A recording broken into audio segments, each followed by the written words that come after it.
Imaginez la scène. Nous sommes à la mi-juin. Vous marchez tranquillement près de la clôture de votre voisin et là c'est le choc. Il est en train de cueillir de longs et magnifiques concombres bien verts. Vous retournez dans votre jardin, vous regardez votre parcelle et que voyez-vous? De minuscules petites feuilles qui luttent pour survivre au milieu de la terre nue. C'est frustrant, n'est-ce pas? Pourquoi chez vous, c'est le vide absolu, alors que chez les autres, c'est déjà l'abondance estivale? C'est exactement le sujet de notre vidéo d'aujourd'hui. Je vous promets qu'à la fin de ce visionnage, vous allez découvrir des secrets jalousement gardés par les maraîchers pour obtenir des récoltes précoces. Et voici la chose la plus folle. La plupart des gens pensent qu'il suffit de planter plus tôt pour récolter plus tôt. C'est totalement faux. En fait, planter trop tôt de la mauvaise manière est la garantie d'avoir un potager vide. Nous allons briser ce mythe ensemble. Je vais vous révéler la vérité contre-intuitive sur la croissance de ce légume fascinant. D'ailleurs, soyez honnête avec moi. Pensez-vous vraiment que votre voisin a juste plus de chance avec la météo que vous? Dites-moi ce que vous en pensez dans les commentaires dès maintenant. Est-ce un don de la nature ou de la pure technique selon vous? Avant de plonger dans les solutions, il faut absolument comprendre d'où vient notre fameux légume vert. Le concombre n'est pas un enfant de nos régions tempérées. Pas du tout. À l'origine, il vient des contrées chaudes et humides en mode de l'Inde ancienne. Il pousse naturellement au pied de l'Himalaya, dans des forêts où l'air est lourd de chaleur et le sol riche et tiède. C'est une plante tropicale par essence. Quand nous essayons de le faire pousser dans nos jardins européens au printemps, nous lui demandons littéralement de survivre sur une autre planète. Pour le concombre, un mois de mai ou de juin chez nous, c'est souvent ressenti comme une période glaciaire. Les nuits sont fraîches, le vent est mordant et la terre garde le froid de l'hiver. Voilà le vrai contexte de notre problème. Ceux qui réussissent à avoir des fruits dès le mois de juin n'ont pas changé la génétique de la plante. Ils ont simplement compris comment recréer, à petite échelle, ce microclimat indien indispensable. Ils maîtrisent l'art de tromper la plante pour lui faire croire qu'elle est chez elle. Et c'est exactement cette maîtrise, cette illusion parfaite, que nous allons décortiquer étape par étape. La toute première erreur fatale concerne le choix de la graine elle-même. Beaucoup de jardiniers achètent le premier sachet venu au supermarché en regardant juste la belle photo sur l'emballage. C'est une erreur monumentale. Pour avoir des fruits en juin, vous devez absolument choisir des variétés dites parthénocarpiques. C'est un mot compliqué qui signifie simplement que la fleur femelle n'a pas besoin d'être fécondée par un insecte pour donner un fruit. Laissez-moi vous donner un exemple concret. Imaginez que vous plantez une variété classique très tôt. Vos plantes n'en font des fleurs en mai. Mais au mois de mai, s'il pleut ou s'il fait froid, les abeilles ne sortent pas de leurs ruches. Pas d'abeilles, pas de pollinisation, et donc les petites fleurs jaunes tombent sur le sol sans rien donner. C'est le mythe classique du jardinier qui pense que toute fleur donne un légume. Avec une variété parthénocarpique, la plante se débrouille toute seule. Même enfermée sous une bâche plastique sans aucun insecte volant à l'horizon, elle produira de magnifiques de concombres. C'est le premier grand secret des récoltes ultra précoces. Vous enlevez complètement le facteur chance lié à la météo et aux pollinisateurs capricieux du début de saison. Parlons maintenant du moment exact pour commencer vos semis.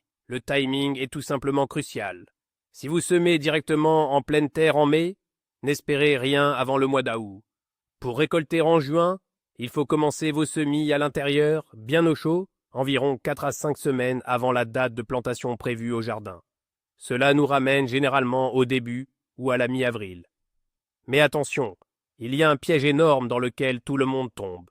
Le mythe veut que si vous commencez vos semis en février ou en mars, vous aurez des légumes encore plus vite. C'est une catastrophe assurée. Laissez-moi illustrer cela. Imaginez un adolescent qui grandit très vite mais qui reste enfermé dans une petite pièce sombre. Il va devenir grand, tout maigre, pâle et très fragile. C'est exactement ce qui arrive à vos plants de concombre semés trop tôt à l'intérieur. Ils s'étiolent, ils deviennent des fils verts immenses et faibles. Quand vous allez les sortir, le moindre coup de vent va les casser en deux. Le secret est de viser une fenêtre de tir très précise. 30 à 40 jours de croissance en pot, pas un jour de plus, Pour obtenir une plante trapue, solide, avec de belles feuilles vert foncé, prête à exploser de vigueur une fois mise en terre. Le troisième élément est sans doute le plus ignoré de tous, et c'est pourtant le plus vital. Il s'agit de la température de votre sol, notez bien ceci, car c'est fondamental. Le concombre se moque éperdument de la température de l'air si ses racines ont froid. Vous pouvez avoir une belle journée printanière avec 20 degrés au soleil. Si la terre est à 10 degrés, votre plante va bloquer sa croissance nette. C'est comme si on vous demandait de dormir dehors avec une grosse doudoune, mais les pieds nus dans une bassine d'eau glacée. Vous attraperiez froid instantanément. C'est la même chose pour notre légume. Les racines du concombre ont besoin d'un sol à au moins 15 degrés, idéalement 18 degrés, pour pouvoir absorber les nutriments. Le mythe tenace est de regarder la météo à la télévision et de se dire qu'il fait beau, donc on plante. La solution professionnelle? Utilisez un thermomètre de sol. Enfoncez-le dans la terre à 10 cm de profondeur. Si l'aiguille n'indique pas un minimum de 15 degrés, gardez vos plants bien au chaud à la maison. Cette simple petite vérification fait toute la différence entre un plant qui s'épanouit en quelques jours et un plant qui végète et devient jaune de désespoir. Et puisque nous parlons de la température de la terre, voici la technique secrète pour tricher et réchauffer le sol artificiellement. C'est ce qu'on appelle la technique de la couche chaude. C'est une méthode ancienne, mais d'une efficacité redoutable. Au lieu de planter dans la terre plate de votre jardin, vous allez créer une butte de matière organique en décomposition. L'idée est de creuser une petite tranchée, de la remplir de fumier de cheval frais ou de tonte de gazon mélangée à des feuilles élémentaires, puis de recouvrir le tout de bon terreau. Pourquoi faire cela? Parce que la décomposition de la matière organique dégage naturellement de la chaleur. C'est un véritable radiateur biologique placé sous les pieds de vos plantes. Imaginez un plancher chauffant dans une maison. C'est le même principe naturel. Pendant que le sol de votre voisin est encore froid et humide, votre butte génère une douce chaleur de 20 ou 25 degrés jour et nuit. C'est ainsi que l'on détruit le mythe qui dit qu'il faut attendre l'été pour que le sol soit chaud. Avec cette astuce de la couche chaude, vos concombres auront l'impression d'être sur une plage tropicale, propulsant ainsi leur croissance à une vitesse phénoménale dès les premiers jours de mai.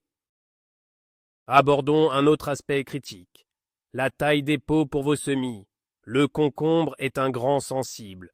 Ses racines sont extrêmement fragiles et détestent être dérangées. L'erreur classique est de semer dans de toutes petites alvéoles, puis de rempoter dans un pot moyen, pour enfin planter au jardin. Chaque manipulation est un traumatisme pour la plante. C'est comme si on vous déménageait de force toutes les 2 semaines. Vous seriez épuisé et stressé. Pour gagner du temps et récolter en juin, il faut utiliser la technique du semis direct en grand pot.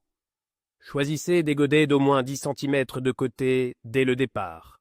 Mieux encore, utilisez des pots biodégradables que vous pourrez mettre directement en terre sans jamais toucher à la motte de racine. Beaucoup de gens croient au mythe qu'il faut rempoter les légumes pour renforcer le système racinaire, comme on le fait pour les tomates. Surtout pas avec les cucurbitacées. En laissant la plante grandir tranquillement dans son grand pot sans stresser ses racines, vous gagnez facilement 1 à 2 semaines de croissance. C'est un gain de temps énorme quand on vise une récolte express avant tout le monde. Avez-vous déjà entendu parler de la lumière horticole? C'est le secret numéro 6. Lorsque vous faites vos semis en avril à l'intérieur, la lumière naturelle venant de votre fenêtre est presque toujours insuffisante. Les journées sont encore courtes et souvent nuageuses. Résultat, les plantes s'étirent désespérément vers la vitre pour chercher la lumière. C'est le phénomène de l'étiolement que nous avons mentionné plus tôt. Pour éviter cela, l'utilisation d'une lampe de croissance est indispensable pour les professionnels. Imaginez que vous voulez devenir un athlète olympique, mais qu'on vous nourrit avec seulement une demi-ration par jour. Vous ne serez jamais performant. La lumière, c'est la nourriture de la plante. Le mythe du jardinier amateur est de penser que le rebord de la fenêtre du salon est le meilleur endroit du monde. Faux. Placez une lampe LED spéciale plante à quelques centimètres au-dessus de vos jeunes plants et laissez-la allumer 14 heures par jour. Vous obtiendrez des tiges épaisses, courtes et robustes, capables de soutenir une croissance explosive une fois arrivées dans votre potager. Passons à une étape vitale que 90% des amateurs ignorent totalement, l'acclimatation. C'est le moment de sortir vos plantes. Vous avez de beaux plants cultivés au chaud dans votre maison à 20 degrés. Si vous les prenez un matin et que vous les plantez directement dehors et au soleil et au vent, ils vont subir un choc thermique et lumineux mortel. Leurs feuilles vont blanchir, sécher et mourir en 2 jours. C'est comme passer d'un sauna directement à une tempête de neige sans manteau. Pour éviter ce désastre, il faut endurcir les plantes. Cela signifie les sortir progressivement. Le premier jour, mettez-les dehors à l'ombre totale pendant seulement 2 heures, puis rentrez-les. Le deuxième jour, 3 heures avec un peu de soleil du matin, et ainsi de suite pendant environ une semaine complète. Oui, cela demande un peu de manutention. Le mythe essaie de croire que les plantes d'intérieur sont immédiatement prêtes pour la nature sauvage. C'est totalement faux. Cette phase d'acclimatation garantit que lorsque vous planterez enfin vos concombres définitivement, ils ne perdront pas une seule seconde à se remettre d'un stress et continueront de pousser à une vitesse incroyable. Voici un bloc crucial sur la technique de plantation elle-même. Et là, nous allons abattre un des plus grands mythes du jardinage. Beaucoup de gens ont l'habitude de planter les tomates très profondément, en enterrant une grande partie de la tige pour faire des racines supplémentaires. C'est excellent pour la tomate. Mais si vous faites cela avec un concombre, vous le condamnez à mort. La tige du concombre est très charnue et gorgée d'eau. Si vous l'enterrez, elle va pourrir au contact de l'humidité du sol à cause d'un champignon fatal. L'image est simple à comprendre. C'est comme si vous restiez avec des chaussettes mouillées toute la journée. Vos pieds finiraient par s'abîmer gravement. La règle d'or, pour avoir des récoltes rapides et saines, est de planter la motte en laissant le haut du terreau légèrement au-dessus du niveau du sol du potager. Créez un tout petit monticule. Ainsi, l'eau d'arrosage s'écoulera autour de la plante sans jamais stagner contre la tige principale. Cette petite astuce empêche la pourriture du collet, une maladie qui décime les potagers printaniers et retarde toutes les récoltes de ceux qui ne connaissent pas ce détail essentiel. Parlons maintenant de l'armure de vos plantes. Pour récolter en juin, il est hors de question de laisser vos plants sans protection extérieure. Les nuits de mai peuvent descendre dangereusement bas. La solution obligatoire est l'utilisation d'une protection thermique. Cela peut être une grande serre en verre, une serre tunnel en plastique, ou simplement des petits tunnels nantais posés par-dessus vos rangées. L'objectif est de capturer la chaleur du soleil la journée et de la conserver pendant la nuit. Pensez à l'habitacle de votre voiture laissé en plein soleil. Même s'il fait frais dehors, il fait très chaud à l'intérieur de la voiture. C'est l'effet de serre et c'est le meilleur ami du jardinier pressé. Le mythe est de croire qu'il suffit de couvrir avec un vieux drap la nuit s'il fait froid. Un voile de forçage est bien plus efficace. Il laisse passer la lumière, mais retient les degrés précieux. Gardez vos concombres couverts tant que les températures nocturnes ne dépassent pas les 12 degrés de manière constante.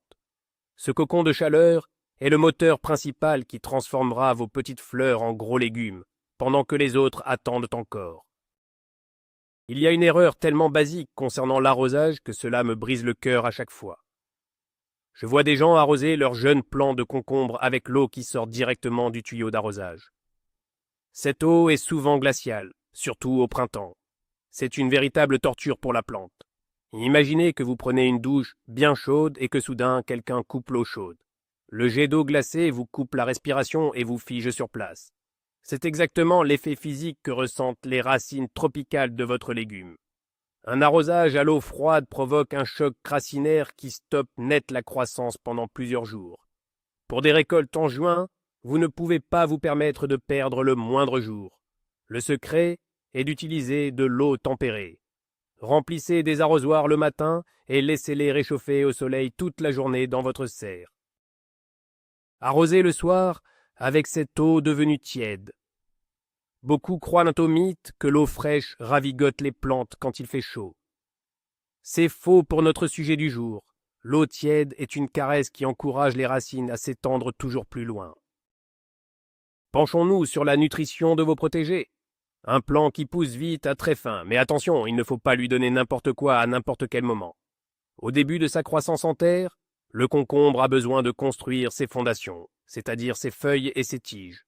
Pour cela, il a besoin d'azote. Un excellent moyen naturel d'apporter de l'azote est d'utiliser du purin d'ortie dilué. C'est comme une boisson énergétique très riche en protéines pour un culturiste qui veut prendre de la masse. L'illustration est parfaite. Sans de grandes feuilles bien vertes pour capter le soleil, la plante n'aura pas la force de nourrir des fruits. Cependant, il faut briser un mythe.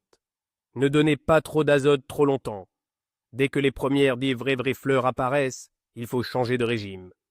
Trop d'azote à ce stade vous donnera une jungle de feuilles immenses, mais aucun concombre. Il faut alors passer à des engrais riches en potassium, comme la cendre de bois tamisé ou du purin de consoude.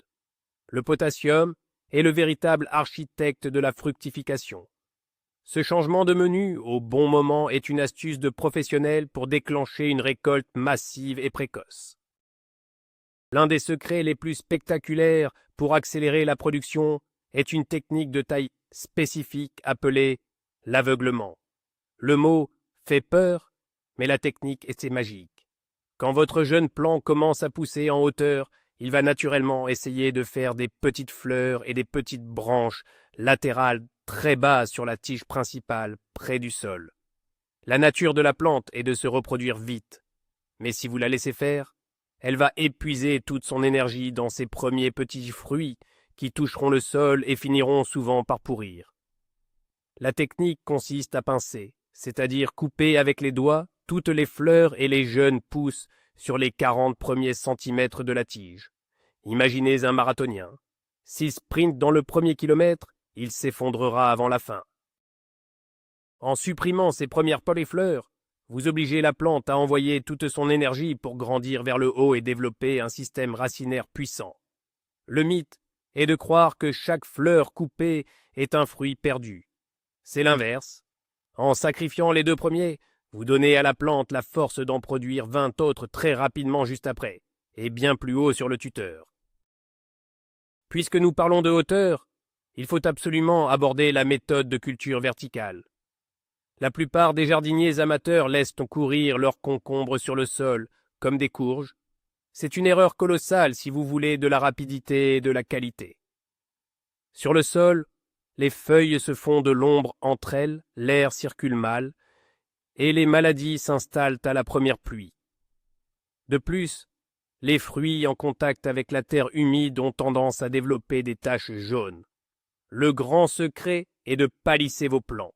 Faites-les grimper sur un treillis, un filet, ou simplement enroulez-les délicatement autour d'une ficelle suspendue au plafond de votre serre. Pensez à des panneaux solaires. S'ils sont posés à plat par terre au milieu des herbes, ils ne captent rien. S'ils sont orientés et dressés vers le soleil, leur rendement est maximal. C'est pareil pour les feuilles de vos légumes. Le fait de grimper permet à chaque feuille de capter la lumière du soleil, ce qui accélère incroyablement la photosynthèse et donc la croissance des fruits. De plus, suspendus dans le vide, vos concombres pousseront parfaitement droits et seront magnifiques.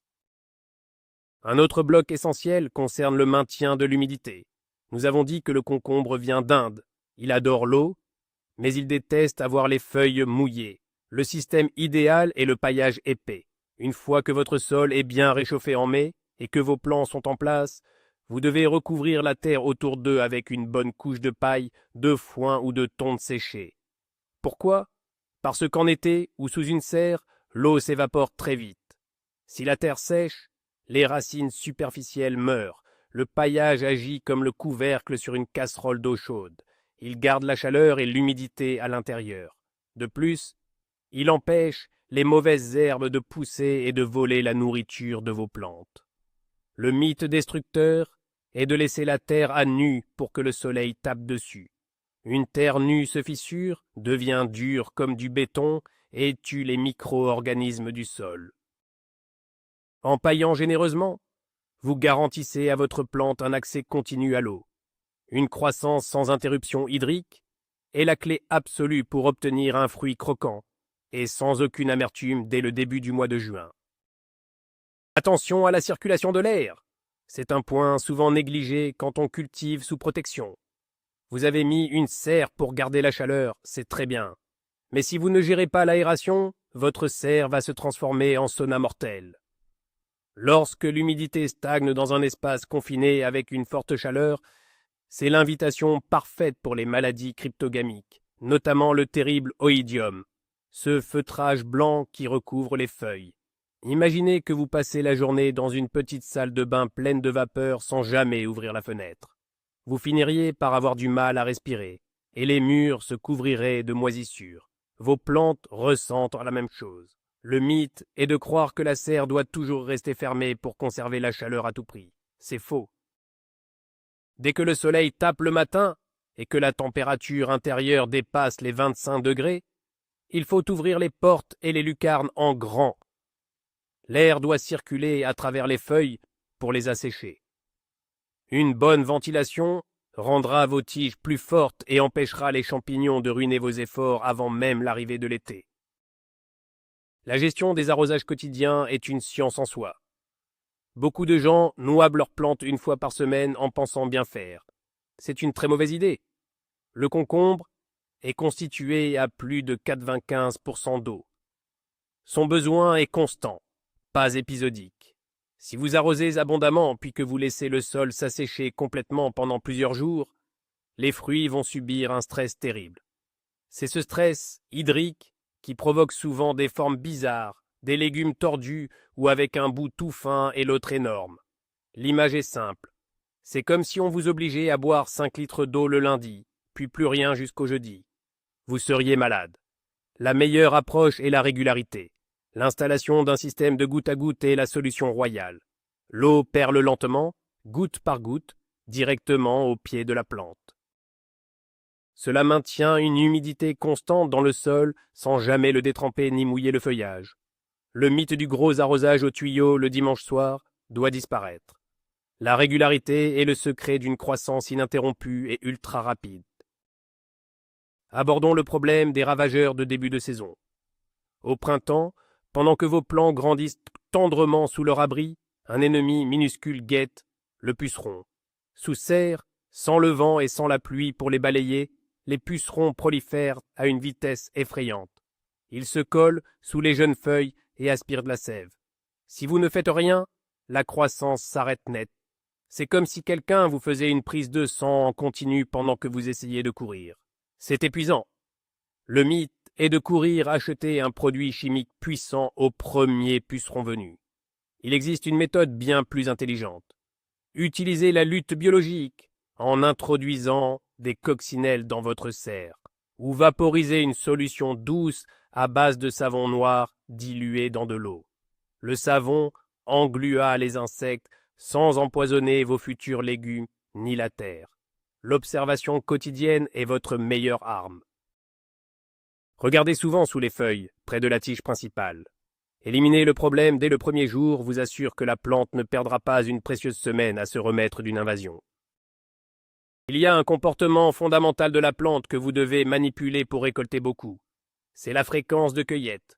Voilà une erreur que tout le monde a fait au moins une fois. Vous voyez un beau concombre se former. Vous vous dites « Je vais le laisser grandir encore un peu pour en avoir un énorme ». C'est la pire chose à faire. La mission biologique d'une plante n'est pas de vous nourrir, c'est de faire des graines pour se reproduire. Si vous laissez un fruit grossir à outrance sur la tige, la plante comprend que sa mission est accomplie. Elle arrête alors de faire de nouvelles fleurs et met toute son énergie dans la maturation de cet énorme légume jaune et rempli de graines dures. L'image, c'est l'écrivain qui s'arrête de travailler après avoir publié un seul livre à succès. Le secret, pour une récolte abondante dès juin, c'est de cueillir tôt et très régulièrement. Dès que le fruit atteint une taille commerciale, disons 15 à 20 cm, selon les variétés, coupez-le. Ce geste envoie un signal de détresse à la plante qui se dit qu'elle doit vite faire de nouveaux fruits. Plus vous cueillez, plus la plante produit. C'est un cercle vertueux infini. Parlons d'un petit bonus de professionnel pour stimuler la résistance de vos plantations. Les variations de température au printemps sont inévitables. Pour aider vos concombres à traverser ces périodes de stress sans ralentir leur croissance, les maraîchers utilisent des biostimulants. Le plus connu et le plus efficace est l'extrait d'algues marines, appliqué en pulvérisation foliaire. Les algues marines vivent dans des conditions extrêmes sur les côtes, affrontant les marées, le gel et le soleil brûlant. Elles contiennent des hormones naturelles de croissance et des acides aminés incroyables.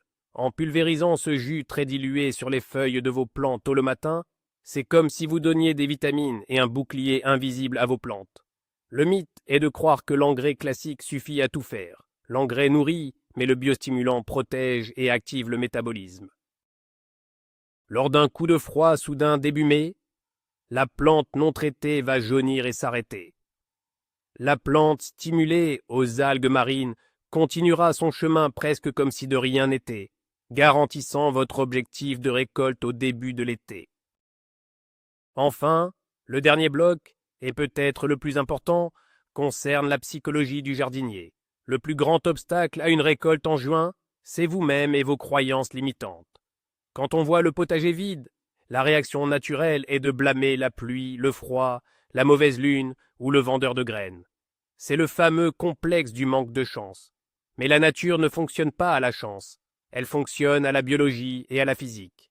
Si votre voisin a de superbes légumes et vous non, c'est simplement qu'il a appliqué les lois de la nature à son avantage. Pensez à un chef cuisinier. Si votre gâteau est brûlé, ce n'est pas la faute du four. C'est que la température et le temps étaient mauvais. Au jardin, c'est identique. Le grand mythe à détruire aujourd'hui est l'idée que le jardinage est un art mystique. C'est avant tout de l'observation et de l'anticipation. En appliquant la bonne variété, la bonne température de sol, en maîtrisant l'arrosage tiède et la taille intelligente, vous prenez le contrôle absolu de votre potager. Vous n'êtes plus spectateur des saisons, vous devenez le chef d'orchestre de votre propre récolte abondante. Voilà, le mystère est enfin levé. Vous savez maintenant pourquoi certains exhibent de magnifiques récoltes en juin, pendant que d'autres pleurent devant une terre vide. Ce n'est pas de la magie, et ce n'est certainement pas de la chance. Le secret réside dans le choix d'une variété autonome, le contrôle absolu de la température du sol grâce à la couche chaude, un arrosage à l'eau tempérée, et cette fameuse taille des premières siffleurs pour booster la plante. C'est un véritable renversement de perspective, n'est-ce pas? En choyant les racines et en trompant la plante pour recréer son climat tropical d'origine, vous devenez le maître du temps dans votre potager. Le vrai tournant de cette méthode, c'est de comprendre que cueillir petit et souvent pousse la plante à produire 10 fois plus. Fini l'attente interminable jusqu'à la fin de l'été. Si cette vidéo a provoqué un déclic chez vous, n'oubliez pas de vous abonner à la chaîne et de laisser un pouce bleu pour me montrer votre soutien. J'ai hâte de vous lire, alors dites-moi tout dans les commentaires. Quelle est la pire erreur que vous ayez faite avec vos plants par le passé et quelle astuce allez-vous tester en premier cette année?